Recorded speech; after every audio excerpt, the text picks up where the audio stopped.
Кыргызстан боюнча коронавирус инфекциясына каршы эмдөөдөн өткөндөрдүн 6 февралга карата жалпы саны.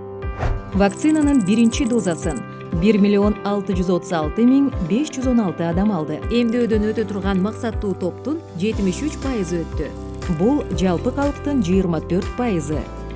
Ал эми экинчи дозаны 1.383.856 адам алды.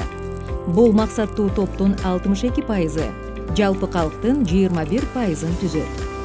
Бустерди 346.095 адам алган. Бул жалпы калктын 5%. Эмдөөнүн көрсөткүчү төмөн аймактар. Чүй облусу биринчи дозаны алгандар 48%, экинчи доза 41%. Бишкек биринчи доза 52%, экинчи доза 43%. Баткен облусу биринчи доза 65, экинчи доза 50%-ды түзөт. Эскерте кетсек, бул жогорудагы 3 аймактын жалпы элинин эмес, аталган шаар же облустагы эмдөөдөн өтө турган максаттуу топтун пайыздык көрсөткүчү.